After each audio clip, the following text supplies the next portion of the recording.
Samantala, sinundo na Eileen ang kaibigan niyang si Mariel sa bahay nila ng mama niya dahil doon niya na muna pinatuloy si Mariel.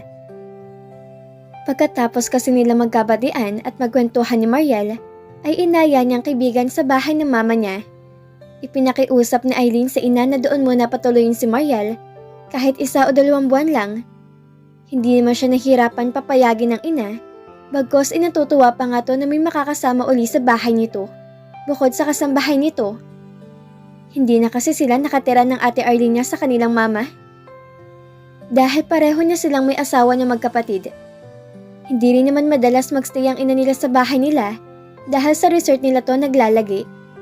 Nagpasalamat ang sobra-sobra si Mariel sa kanila mag-ina, lalo na kay Eileen. Good morning, Senyorito Liam. Pinapatawag po kayo ng mami nyo. Nasa garden po si Senyora. Pagsalubong na bati sa kanya ng kasambahay nilang si Grace habang pababa siya ng hagdan. Good morning. Si mami lang bang naroon? Bati at tanong niya kay Grace. Opo, Senyorito Liam. Si Senyora lang ang naroon. At naglakad na nga siya papuntang garden kung saan naroon daw ang kanyang mommy. Nag-aayos ng halaman si Donna nang dumating si Liam na ipinatawag niya kay Grace kanina. Good morning, Mom. Pinatawag mo raw ako? Bati niya sa ina, sabay halik pa sa pisngi nito. Good morning. Yes, pinatawag nga kita, iho. Mamaya kailangan ko magpunta sa bahay ng iyong tito Israel. Inaasahan ako ng tita Rosemary mo sa kanila. Ang problema, iho, wala si Bert ngayon para ipag-drive ako.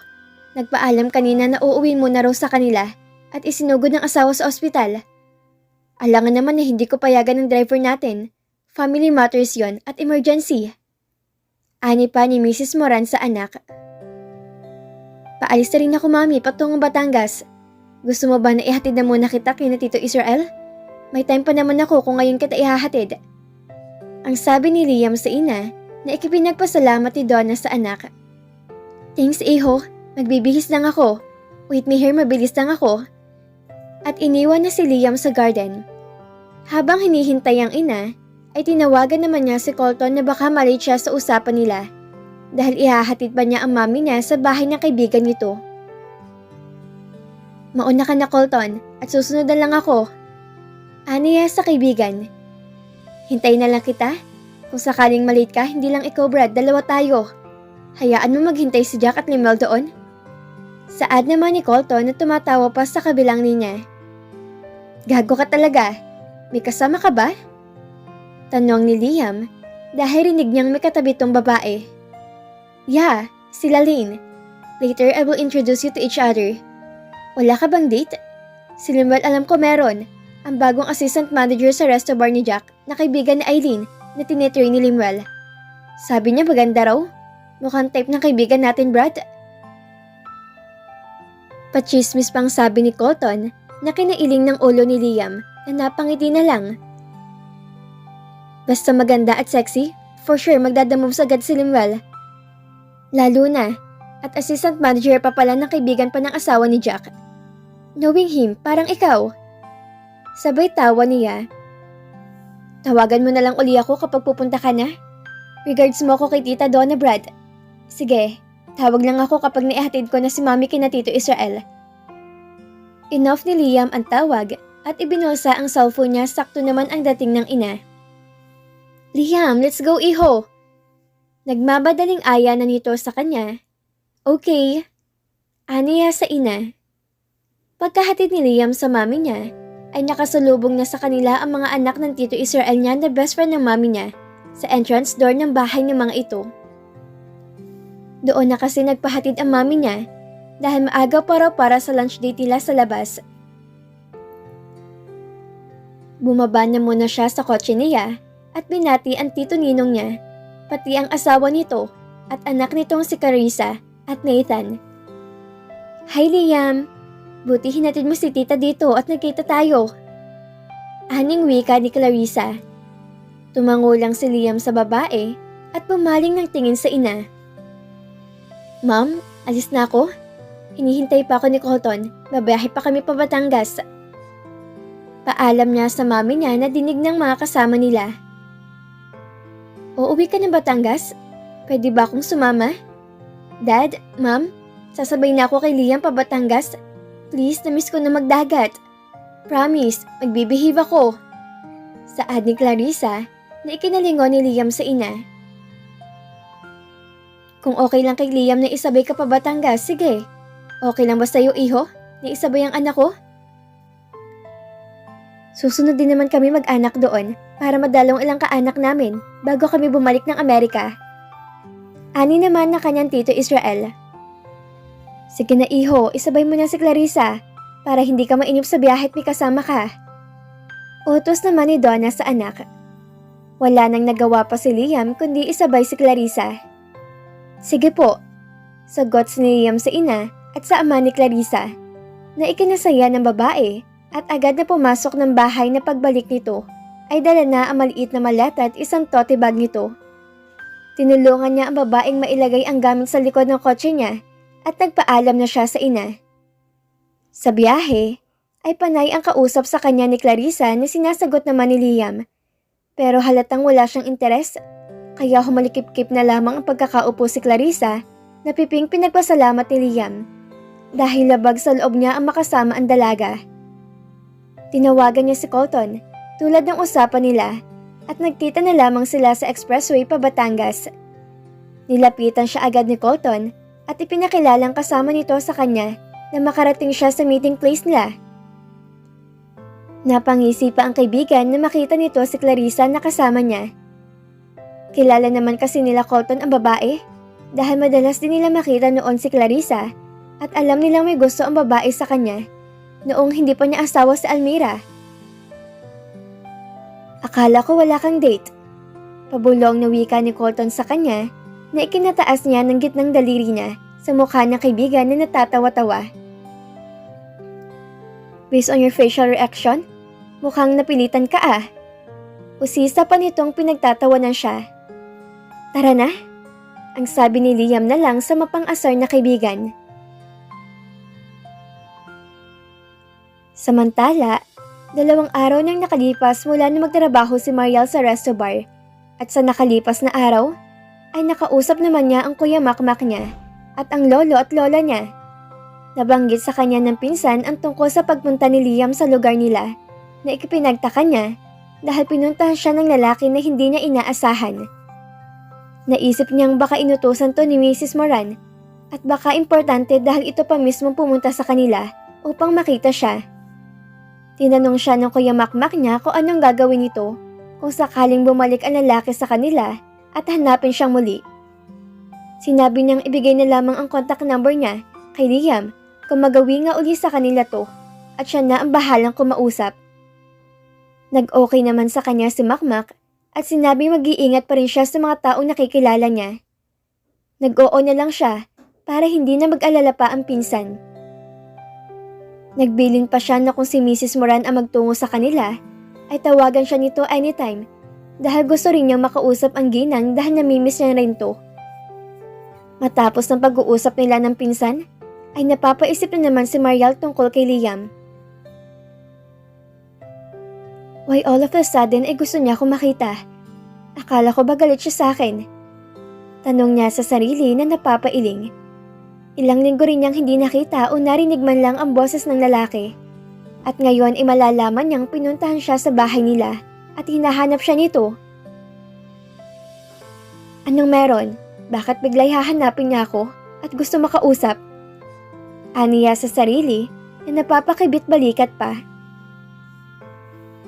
Kagigising lang ni Mariel ng tanghali at magtutungo na sana siya ng banyo upang maligo na mag-ring ang phone niya.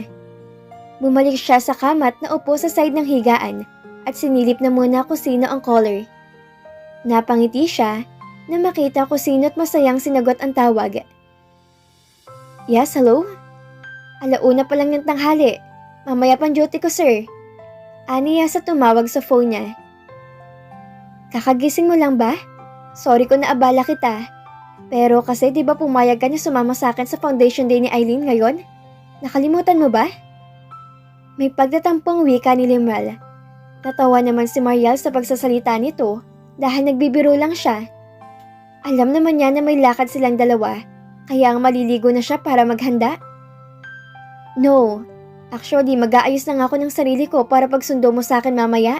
Naka-ready na ako. Nakangiti niyang saad sa kausap kahit hindi naman siya nakikita nito. Akala ko talaga nakalimutan mo. Sunduin kita ng 2 p.m. Okay lang ba? Tanong pa ni Lemuel na nahihimigan na niya ng kasiyahan. Sure. Sige, hintayin na lang kita. Bye! At inoff na niya ang phone. Tumayo siya sa pagkakaupo at tumiretso na ng banyo upang maligo. Ilang minuto ang ginugol niya sa loob ng CR at paglabas niya ay nag-makeup na siya upang maging presentable sa harap ng ibang tao na hindi naman siya mapipintasan, lalo na at kasama siya ni Lemuel. Alam niyang maganda na siya, pero gusto niyang maayos pa rin siya sa paningin ng iba. Hindi dahil kay Lemuel, kundi para sa sarili niya. Sa isang clubhouse ng isang kilalang subdivision sa bayan nila Jack, kinanap ang foundation na inorganisa ni Eileen, kasamang ilang member ng mga konsehal ni Mayor Cristobal. May mga inibentahan din sila Eileen na mga negosyante na willing na magbigay ng tulong o donation sa mga bata at matatanda na kapuspalad sa lugar nila.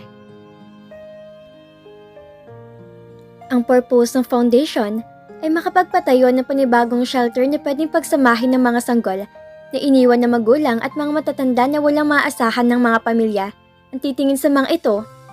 Hindi naman kasi lahat ay pinapalad sa pagkakaroon ng mga kamag-anak na may mabubuting puso. Nang makarating sina Mariel at Lemuel, ay may liyam na ring bumisita na naroon. Hindi naman naiilang si Mariel dahil sanay na siya sa mga ganong okasyon. Noong college days niya, madalas naman siya mag-volunteer sa mga foundation na katulad ng inoorganisa ng kaibigan niyang si Eileen. Natutuwa siya makita sa Eileen na busy sa pag-iistima nito sa mga ka-member nito at bisita. Hindi na niya inabala si Eileen dahil nga sa abalang-abala pa ito. Oh hi Mariel, kasama ka pala ni Lemuel? Mabuti't pumayag ka maging kadate niya ngayon. Kung hindi ka niya kasama, ay siya lang ang walang gate sa aming 4 na magkakaibigan. Ang sabing bati sa kanila na Jack na masalubong sila nito pagkapasok nila sa venue. Nginitian naman ni Mariel ang boss niya habang si Lemuel ay proud dahil sa kadate siya nito. Andiyan na ba si Colton? May kausap si Liam?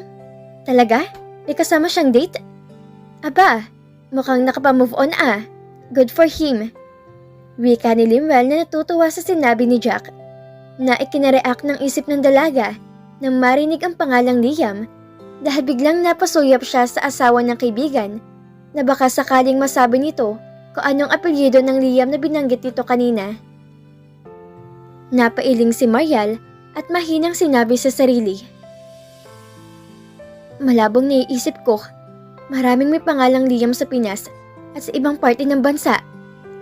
Binaliwala ni Mariel sa isipan ang Liam na pangalan ng kaibigan ng mga ito at nakinig na lamang sa usapan ng dalawang lalaking nasa tabi niya. Oo nga, hindi ka makapaniwala? Guess who? Kung sinong date niya? Hanip ang tura ni Jackie Lemuel. Tumingin lang nakangiti si Lemuel kay Jack at nagpamulsa. Where are they? Tanong na lang ng lalaki kay Jack at tinuro naman sa kanila kung saan nakaupo ang dalawang kaibigan na parehong nakatalikod naman sa kanila. Puntahan niyo na lang. Susunod ako kapag okay na rito. May ilan pa kasi na bisita na hindi pa dumarating. Ani pa ni Jack sa kanila na tinanguan na lang ni Lemuel at inalalayo na siya sa paglalakad na lumapit sa dalawang kaibigan na may katabing mga babae. Nasa likod na sila Mariel nang bumitaw sa kanya si Lemuel at nag-sign na huwag siyang maingay dahil balak nito na gulatin ng dalawa niya nasa harap nila. Tumango-tango siya na nakakangiti sa kalokohan ni Lemuel. Hi Lemuel, how are you? Long time no see ah? Girlfriend mo? Bulala sa sabi ng babaeng napalingon sa likod nito at agad na binati ang lalaki nang makita. Napabungas-ngis naman si Mariel sa nangyari dahil sinira ng babae ang balak ni Lemuel na panggugulat at rumihistro ang inis sa mukha ni Lemuel. Lumingon na rin ang 3 pang kasama nito sa likuran pero hindi pa alintana ni Mariel ang tingin sa kanya ng 2 pares na mata ng isa sa kaibigan ni Lemuel na katabi ng babae naghahay sa kaibigan niya at ang manager niya sa work dahil sa pagbubungis-ngis niya. Panira ka talaga, Clarissa. Naiinis ang wika ni Lemuel na tipid na tinawanan ng Clarissa. Nandito ka na pala. Bakit ang tagal mo? Kanina pa kami rito, ngayon ka lang dumating. Ang ganda ng date mo o girlfriend mo na? Walang ligoy na tanong ni Colton sa kaibigan na kinaturo pa nito kay Marial na ikinatigil na napagtawa ng dalaga at sasagutin sana niya ang tanong ng kaibigan ni Lemuel na matigilan si Marial at matagal na napatingin sa muka at mata ni Liam na nasuya pa niya na kahit ito'y kanina pa natahimik at nakaawang ang bibig. Sa Paul na masuya pa niya ang mukha ng dalaga. Friend pa lang. Pero malay nyo, sagutin na din ako mamaya ni Marial. Di ba, Marial? Sagot ni Lemuel na kinandatan pa ang dalaga na nagpabalik sa wisyo ni Marial. Napatingin si Liam sa kaibigan na napakunot ang noo na wala namang nakapansin dahil kay Lemuel at Marial nakatuon ng pansin na magkasama. Hindi naman sumagot si Marial sa sinabi ni Lemuel. Tumango lang siya at umiwas ng tingin kay Liam. Tinalikuran pa ni Marial si Liam dahil sa ramdam niya ang bilis ng pintig ng puso niya at nag-init ang magkabilaan niyang pisngi. Hindi niya alam paano niya haharapin si Liam na siyang ang kaibigan ni Lemuel at Jack. At dito na po nagtatapos ang kabanata ng ating kwento.